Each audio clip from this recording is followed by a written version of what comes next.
Hello friends, welcome back to our channel. Friends, ఈ వీడియోలో మనం ఈరోజు అన్ని న్యూస్ పేపర్లో వచ్చినటువంటి ఇంపార్టెంట్ ఎడ్యుకేషన్ అప్డేట్స్తో పాటు చాలా ముఖ్యమైనటువంటి కరెంట్ అఫైర్స్ కూడా రావడం జరిగింది. ఈరోజు అయితే చాలా ఇంపార్టెంట్ కరెంట్ అఫైర్స్ ఉన్నాయి. వీడియోని ఎక్కడ స్కిప్ చేయకుండా ఎండ్ వరకు చూడండి. చూసే ప్రతి ఒక్కరు ఖచ్చితంగా లైక్ చేయండి.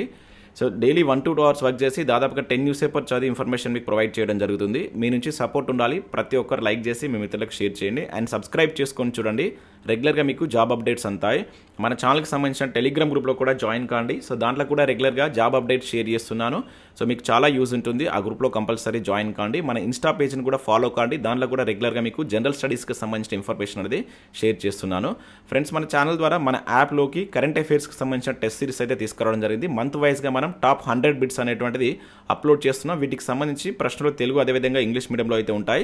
మార్చ్ మంత్కి సంబంధించి కూడా ఈరోజు మధ్యాహ్నం వరకు అయితే మనం తీసుకురావడం జరుగుతుంది. Already January month and February month సంబంధించిన కరెంట్ అఫైర్స్ అయితే ఉన్నాయి. అండ్ దాంతోపాటు హైకోర్టు ఉద్యోగాలకు యూజ్ అయ్యేటువంటి జీకే కావచ్చు, జనరల్ స్టడీస్కి సంబంధించిన టెస్ట్ సిరీస్ అయితే తీసుకొచ్చాం. ఇప్పటికే చాలామంది ఈ టెస్ట్ సిరీస్ అయితే తీసుకున్నారు. సో దాదాపుగా 45 days ఈ టెస్ట్ సిరీస్ అయితే మీకు అప్లోడ్ చేయడం జరుగుతుంది. టాప్ 50 టాపిక్స్ అనేది దీని ద్వారా మీకు మేము ప్రొవైడ్ చేస్తున్నాం. అంటే మనం గత పేపర్లను పరిశీలించి దానిలో ఉన్నటువంటి ఇంపార్టెంట్ టాపిక్స్ని తీసుకొని మీకు అందించడం జరుగుతుంది. ముఖ్యంగా హైకోర్టు ఉద్యోగాలకు యూజ్ అయ్యేటువంటి హైకోర్టు ఉద్యోగాలకు ప్రిపేర్ అయ్యే వారికి ఇది చాలా యూజ్ అవుతుంది. మీరు ఒకసారి శాంపిల్ టెస్ట్ కూడా చూడండి. నచ్చినట్లయితే దానికి సంబంధించిన కోర్స్ తీసుకోండి. ఇంకా అవే కాకుండా జనరల్ ఇంగ్లీష్కి సంబంధించిన కోర్స్ కూడా జస్ట్ 99 రూపీస్కి అందిస్తున్నాం. మీరు ఒకసారి యాప్ డౌన్లోడ్ చేసుకొని ఇక్కడ శాంపిల్ టెస్ట్లు ఉంటాయి. చూసిన తర్వాత నచ్చితే కోర్స్ తీసుకోండి. ఫ్రెండ్స్, ఈరోజు అప్డేట్స్ కనుక చూసినట్లయితే ఇక్కడ మనకు ఫస్ట్ అప్డేట్ వచ్చేసి విఆర్ఓ ఉద్యోగాలకు సంబంధించి ఒక అప్డేట్ అయితే రావడం జరిగింది. చాలా మంది అభ్యర్థులు విఆర్ఓ నోటిఫికేషన్ వచ్చింది, దీనికి సంబంధించి వీడియో చేయండి సార్ అని చెప్పేసి నాకు నిన్న నుంచి కామెంట్ చేస్తున్నారు. కొంతమంది అయితే దీనికి సంబంధించి కోర్స్ లాంచ్ చేయండి సార్, ఆల్రెడీ నోటిఫికేషన్ రిలీజ్ అయింది కదా, ఏం చదవాలి, ఏ బుక్స్ చదవాలని చెప్పేసి కూడా అడుగుతున్నారు. ఇక్కడ మీరు ఒకటి గమనించండి, మనకి ఇప్పుడు వచ్చినటువంటి ఏదైతే ఈ నోటిఫికేషన్ ఉందో ఇది డైరెక్ట్ రిక్రూట్మెంట్ నోటిఫికేషన్ కాదు. ఇది ఓన్లీ డిపార్ట్మెంటల్ నోటిఫికేషన్. నేను ఎటువంటి జెన్యూన్ ఇన్ఫర్మేషన్ ఉన్నా కూడా మీకు వీడియో చేయడం జరుగుతుంది. ఆల్రెడీ నిన్నటి వీడియోలో కూడా మీకు నిన్నటి మార్నింగ్ ఎడ్యుకేషన్ అప్డేట్ వీడియోలో కూడా మనకి ఈనాడు న్యూస్ పేపర్లో ఒక ప్రకటన వచ్చింది. దానికి సంబంధించి చెప్పాను, అది ఓన్లీ పూర్వపు విఆర్ఏ విఆర్ఓ ఉద్యోగాలకు సంబంధించి ఎవరైతే చేశారో వారికి సంబంధించి వెబ్ ఆప్షన్ తీసుకుంటారని చెప్పాను. అయినా కూడా చాలామందికి అర్థం కాకుండా మళ్ళీ దీనికి సంబంధించి నోటిఫికేషన్ వచ్చింది సార్, వీడియో చేయని చెప్పేసి అడుగుతున్నారు. యాక్చువల్గా ఏమి ఇచ్చారనేది ఒకసారి ఇక్కడ మీకు నేను తెలిపేటువంటి ప్రయత్నం చేస్తాను. ఇది మనకు CCLA డిపార్ట్మెంట్ నుంచి మనకు ఒక నోటిఫికేషన్ రూపంలో రిలీజ్ చేస్తారు. ఇది ఓన్లీ డిపార్ట్మెంటల్ నోటిఫికేషన్ మాత్రమే. సో దీనిలో మనకు జీవో నెంబర్ 129 అని చెప్పేసి మనకు ఆల్రెడీ 2 days బ్యాక్ దీన్ని రిలీజ్ చేస్తారు. దీని ఆధారంగా మనకు ఈ నోటిఫికేషన్ అయితే ఇవ్వడం జరిగింది. మొత్తం టోటల్గా మనకు ఏదైతే ప్రభుత్వం ఈ GPO మనం గ్రామ పరిపాలన ఆఫీసర్స్ అని చెప్పేసి అంతకుముందు ఉన్నటువంటి విఆర్ఓ పేరును ఈ రకంగా చేంజ్ చేశారు. దీని ద్వారా మొత్తం ఈ 10,954 ఉద్యోగాలను ఫిల్ చేయబోతున్నట్టు చెప్పారు. అయితే దీనిలో మొదటగా మనకు పూర్వపు విఆర్ఏ విఆర్ఓలకు అవకాశం ఇచ్చారు. సో వారికి సంబంధించి ఇక్కడ క్వాలిఫికేషన్స్ ఏమి ఇచ్చారంటే డిగ్రీ అనేది ఉండాలి, లేదు ఇంటర్మీడియట్ ఉన్నట్లయితే 5 years మీరు ఈ విఆర్ఓ ఆర్ విఆర్ఏగా చేసి ఉండాలని చెప్పేసి, అంటే గతంలో చేసి ఉండాలి, లేకుంటే ఏదైనా ఒక రెగ్యులర్గా మీరు సర్వీస్ చేసి ఉండాలని చెప్పేసి ఇక్కడ ఇవ్వడం జరిగింది. అది రికార్డ్ అసిస్టెంట్ కావచ్చు, జూనియర్ అసిస్టెంట్, ఇదంతా ఓన్లీ గతంలో ఉన్నటువంటి ఉద్యోగాలకు అంటే ఆల్రెడీ ఉద్యోగం చేసిన వారికి సంబంధించి. అంటే ఇది డిపార్ట్మెంటల్ నోటిఫికేషనే, డైరెక్ట్ రిక్రూట్మెంట్ కాదు. డైరెక్ట్ రిక్రూట్మెంట్ నోటిఫికేషన్ వస్తే నేను కంపల్సరీగా మీకు జెన్యున్గా ఆ వీడియో చేయడం జరుగుతుంది. అయితే దీనికి సంబంధించి ఇక్కడ మనం చూసినట్లయితే 16th వరకు వాళ్ళకి ఆప్షన్స్ అయితే ఇచ్చారు. అంటే వెబ్ ఆప్షన్స్, అంటే వీరికి ఒక గూగుల్ ఫామ్ ఇవ్వబోతున్నారు. దాన్ని 16th లోపు వీళ్ళు సబ్మిట్ చేయాలని చెప్పేసి దీనిలో మెన్షన్ చేశారు. దానికి సంబంధించి ఇక్కడ మనం చూడవచ్చు. దాంతోపాటు ఇక్కడ ఈ మెథడ్ ఆఫ్ అపాయింట్మెంట్స్ ఎలా ఉంటాయి అండ్ వీటికి సంబంధించినటువంటి సర్వీస్ రూల్స్ ఏ విధంగా ఉండబోతున్నాయని చెప్పేసి కూడా దీనిలో మనకు మెన్షన్ చేశారు. ఇక్కడ సెలక్షన్ ప్రాసెస్ ఎలా ఉంటుందని చెప్పేసి కూడా ఇచ్చారు. సో సెలక్షన్ ప్రాసెస్ అనేది ఒక స్క్రీనింగ్ టెస్ట్ ద్వారా ఉండబోతున్నట్లు ఇక్కడ మనకు మెన్షన్ చేయడం జరిగింది. ఓకేనా. అయితే మనకు ఈ ప్రాసెస్ అంతా కంప్లీట్ కావడానికి ఎంత టైం పడుతుంది, మనకు నిజంగా డైరెక్ట్ రిక్రూట్మెంట్ నోటిఫికేషన్ ఎప్పుడు రావచ్చు అనేది కూడా మనం చూసేటువంటి ప్రయత్నం చేద్దాం. దీనికి సంబంధించి ఇక్కడ మీరు ఇక్కడ న్యూస్ పేపర్లో కూడా చూసినట్లయితే GPO పోస్టులకు మళ్ళీ ఆప్షన్స్ అని చెప్పేసి ఇక్కడ ఒక క్లారిటీ కూడా ఇచ్చారు మనకు దిశ న్యూస్ పేపర్లో. ఇక్కడ ఏమి ఇచ్చారనేది చూసినట్లయితే, సో పూర్వపు విఆర్ఓ విఆర్ఏల నుంచి స్వీకరణ 16లోగా సమర్పించాలని సర్కారు ప్రకటన. గతంలో ఆప్షన్లు ఇచ్చినవి 9,654 మంది. అయితే సర్వీస్ 0 అనడంతో ఇప్పుడు పునరాలోచన అని చెప్పేసి ఇచ్చారు. సో ఇది మనకు మెయిన్ పాయింట్. మళ్ళీ వెబ్ ఆప్షన్స్ ఇవ్వడానికి గల కారణం ఏంటంటే మనకు మొన్న జీవో నెంబర్ 129 జారీ చేశారు. దానిలో కొన్ని సర్వీస్ రూల్స్ యాడ్ చేశారు. అంటే గతంలో ఉన్నటువంటి సర్వీస్ ఇప్పుడు విఆర్ఓ ఉద్యోగాలకు వచ్చినట్లయితే వారికి అది వర్తించదు అని చెప్పేసి ఒక కీలక పాయింట్ అనేది అక్కడ మెన్షన్ చేశారు. సో అందుకు గాను చాలామంది ఈ పూర్వపు విఆర్ఏలు కావచ్చు విఆర్ఓలు మళ్ళీ దీనిలోకి రావడానికి పునరాలోచన చేస్తున్నారు అనమాట. అందుకోసం వెబ్ ఆప్షన్ ఇచ్చారు. మళ్ళీ ఒకసారి ఇవ్వండి, ఇస్తే దాన్ని బట్టి వీళ్ళు ఒక స్క్రీనింగ్ టెస్ట్ వాళ్ళు కండక్ట్ చేసి వాళ్ళని ఈ విఆర్ఓ ఉద్యోగాలకు, అదే ఏదైతే మనకు ఈ జీపీఓ ఉద్యోగాలకు తీసుకోవడం జరుగుతుంది అనమాట. అయితే ఇక్కడ మనకు దీనివల్ల ఇంకా లాస్ట్ టైం ఇచ్చినటువంటి 9654 మంది కంటే తగ్గేటువంటి ఛాన్సే కనబడుతుంది. ఎందుకంటే ఇక్కడ సర్వీస్ రాదు కనుక చాలామంది ఆలోచిస్తున్నారు దీనివల్ల మాకు యూజ్ లేదని చెప్పేసి కూడా అనుకునే వాళ్ళు ఉన్నారు. కనుక ఇంకా తక్కువ మంది దీనికి విల్లింగ్ ఇచ్చేటువంటి ఛాన్స్ అయితే కనబడుతుంది. సో అందువల్ల మనకు పోస్టులు కూడా ఎక్కువ మిగలవచ్చు. ఇక్కడ మీరు చూసినట్లయితే గతంలో ఇచ్చినటువంటి ఆప్షన్లు వృధా అని చెప్పేసి కూడా ఇచ్చారు. ఇప్పుడు ఇచ్చేటువంటి ఆప్షన్లు మాత్రం వాళ్ళు పరిగణలోకి తీసుకుంటారు కనుక మేబీ ఇంతకంటే తగ్గవచ్చు. అయితే మిగిలినటువంటి పోస్టులకు మనకు డైరెక్ట్ రిక్రూట్మెంట్ నోటిఫికేషన్ వస్తుంది. మరి ఎప్పుడు రావచ్చు అనేటువంటిది కూడా చాలామంది అభ్యర్థులకు సంబంధించి డౌట్ ఉంది. అయితే ఇక్కడ మీరు చూసినట్లయితే 16వ తారీఖు వరకు మనకు వీటికి సంబంధించినటువంటి ఆప్షన్లు తీసుకుంటున్నారు. ఇవి తీసుకున్న తర్వాత వాటిని స్క్రూటినీ చేసి ఎవరైతే ఎలిజిబిలిటీ ఉంటారో వారికి ఒక స్క్రీనింగ్ టెస్ట్ అనేది కండక్ట్ చేయాలి. ఆ ఎగ్జామ్ సంబంధించిన డేట్స్ ఇవ్వాలి, ఎగ్జామ్ కండక్ట్ చేసి వాటి యొక్క రిజల్ట్స్ వచ్చిన తర్వాత మనకి ఎంతమంది విల్లింగ్లో ఉన్నారు, ఎన్ని ఖాళీలు ఉంటాయి, వేటికి డైరెక్ట్ రిక్రూట్మెంట్ నోటిఫికేషన్ వేయాలని చెప్పేసి ప్రభుత్వానికి ఒక ఐడియా అనేది వస్తుంది కనుక ఇదంతా జరగడానికి మినిమం 2 months పడుతుందండి.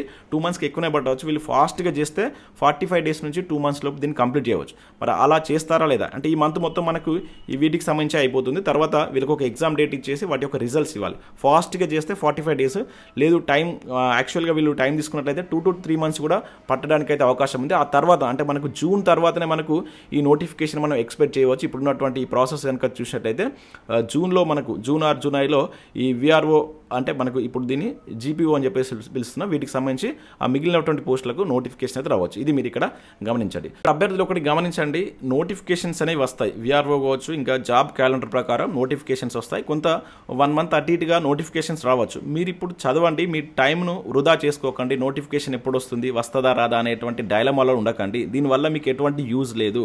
సో మీరు యూట్యూబ్లో చూడండి, చాలామంది టీచర్స్ మంచి క్లాసెస్ పెడుతున్నారు. కరెంట్ అఫేర్స్ కావచ్చు, కంటెంట్ రిలేటెడ్ క్లాసెస్ పెడుతున్నారు. వాటికి సంబంధించి వ్యూస్ చూడండి, 2 నుంచి 3,000 వ్యూస్ కూడా వాటిని ఎవరు చూసే వాళ్ళు ఉండరు. అదే నోటిఫికేషన్ అని చెప్పేసి మనం టైటిల్ పెట్టినట్లయితే సో లక్షలో వేలలో వ్యూస్ ఉంటున్నాయి.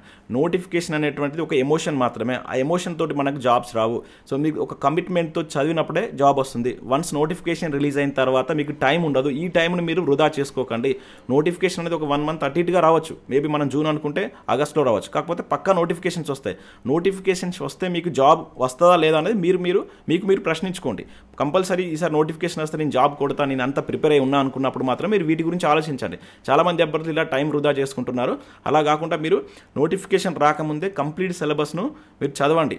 సో ఇప్పుడున్నటువంటి ఇంపార్టెంట్ టాపిక్స్ జనరల్ స్టడీస్ కావచ్చు, కరెంట్ అఫేర్స్ పైన మీరు ఎక్కువగా ఫోకస్ చేయండి. ఇప్పుడు ఎవరైతే చదువుతున్నారో వారికే ఉద్యోగాలు రావడానికి ఎక్కువగా ఛాన్స్ ఉంటుంది. మిగతా వారు దగ్గరికి వచ్చి 5 మార్కులు 10 మార్కులతో మళ్ళీ ఉద్యోగం మీరు కోల్పోయేటువంటి అవకాశం ఉంటుంది కనుక వీటి గురించి పెద్దగా ఆలోచించకండి. మీరు మీ యొక్క ప్రిపరేషన్ పైన ఎక్కువగా ఫోకస్ చేయండి. నేను ఇప్పటికే చాలాసార్లు చెప్పాను. సో దానిపైన ఎక్కువ ఫోకస్ చేయండి. ఇక నెక్స్ట్ ఇక్కడ మనం ఈనాడు ప్రతిభకు సంబంధించి కనుక చూసినట్లయితే ఇండియన్ హిస్టరీకి సంబంధించి ఒక ఆర్టికల్ ఇచ్చారు. దాంతోపాటు ఇక్కడ ఎకానామిక్స్ సంబంధించి కూడా చూడవచ్చు. ఇంకా ఇక్కడ మనకు టైగర్ రిజర్వ్లకు సంబంధించి కూడా ఒక ఆర్టికల్ ఇచ్చారు. అండ్ దాంతోపాటు ఇక్కడ చరిత్రకు సంబంధించి కొన్ని ప్రాక్టీస్ బిట్స్ ఇవ్వడం జరిగింది. వీటిని మీరు డౌన్లోడ్ చేసుకొని చూసేటువంటి ప్రయత్నం చేయండి. నెక్స్ట్ కరెంట్ అఫేర్స్ చూద్దాం. చాలా ముఖ్యమైన కరెంట్ అఫేర్స్ ఉన్నాయి ఈరోజు. స్కిప్ చేయకుండా చూడండి. ఖచ్చితంగా లైక్ చేయండి. ఒకటే వీడియోలో education updates and current affairs కలిపి అయితే అందిస్తున్నాను. మీ నుంచి సపోర్ట్ ఉండాలి. ప్రతి ఒక్కరు లైక్ చేసి మీ మిత్రులకు షేర్ చేయండి. సో ఫస్ట్ ఇక్కడ మనం మోస్ట్ ఇంపార్టెంట్ కరెంట్ అఫేర్స్ చూడవచ్చు. వరంగల్ చపాటా మిర్చికి భౌగోళిక గుర్తింపు అని చెప్పేసి రావడం జరిగింది. సో మందం, ప్రకాశవంతమైనటువంటి రంగుతో ప్రత్యేకత, సౌందర్య సాధనాలు, ఆహార పానీయాలు, వస్త్ర పరిశ్రమలో వినియోగం. సో ఇక్కడ మనం చూసినట్లయితే వరంగల్ చపాటా మిర్చికి భౌగోళిక గుర్తింపు, దీనే మనం GI ట్యాగ్ అని చెప్పేసి అంటాం. సో ఈ మేరకు కేంద్ర ప్రభుత్వం ఈ జియోగ్రాఫికల్ ఇండికేషన్ రిజిస్ట్రీ నుంచి బుధవారం ధృవీకరణ పత్రం కూడా అందించిందంట.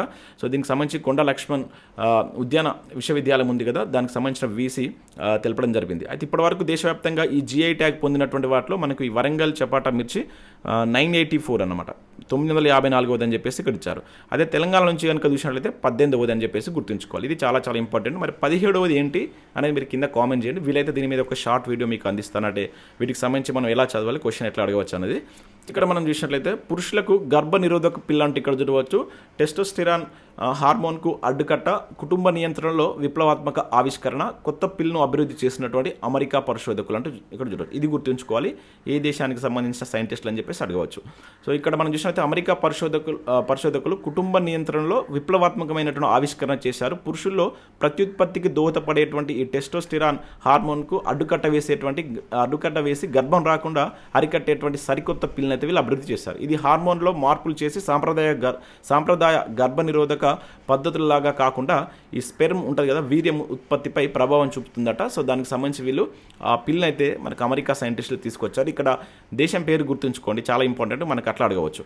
ఇక నెక్స్ట్ ఇక్కడ చూసినట్లయితే మనకు ఆర్బీఐ డిప్యూటీ గవర్నర్గా పూనం గుప్తా అయితే నియమితులు కావడం జరిగింది. Reserve bank of India deputy గవర్నర్గా పూనం గుప్తా నియమితులయ్యారు. ప్రస్తుతం ఆమె national council of applied economics research డైరెక్టర్గా అయితే ఉన్నారట. ప్రజెంట్ అయితే ఆర్బీఐ డిప్యూటీ గవర్నర్గా 3 ఏళ్ల పాటు ఈమె కొనసాగున్నారు. సో ప్రజెంట్ ఆర్బీఐ గవర్నర్గా ఎవరున్నారు, ఎన్నో గవర్నర్ అనేది మీరు కింద కామెంట్ చేయండి. నెక్స్ట్ వక్ఫ్ బిల్లు పాస్ అంటూ చూడవచ్చు. వాడి వేడి చర్చ అనంతరం సవరణ బిల్లుకు లోక్సభ ఆమోదం.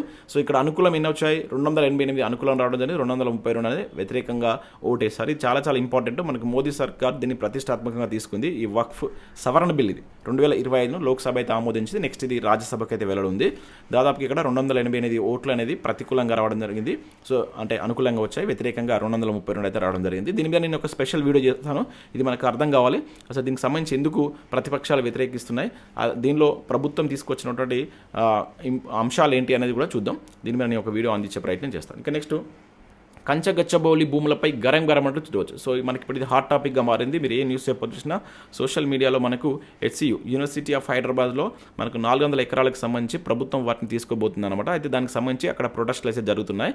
అయితే ఇక్కడ మనం కంటెంట్ పరంగా చదవాల్సిన ఇన్ఫర్మేషన్ ఏంటంటే, మనకు ఈ HCU ఉంది కదా, ఏదైతే మనకు హైదరాబాద్ కేంద్ర విశ్వవిద్యాలయం అంటాం కదా, సో ఇది మనకు కంచగచ్చబౌలిలో ఉంది. అయితే దీన్ని మనకు 1975లో ఈ 6 సూత్రాల పథకం ద్వారా, మన తెలంగాణ మూవ్మెంట్లో చూద్దాం, 6 సూత్రాల పథకం ద్వారా ఇందిరాగాంధీ దీన్ని ఏర్పాటు చేయాలని చెప్పేసి అప్పుడు డిక్లేర్ చేశారు. దాని తర్వాత దీనికి సంబంధించి ఇన్ఫర్మేషన్ కూడా మనకు తెలంగాణ మూవ్మెంట్లో ఉంటుంది. ఒకసారి మీరు చదివేటువంటి ప్రయత్నం చేయండి.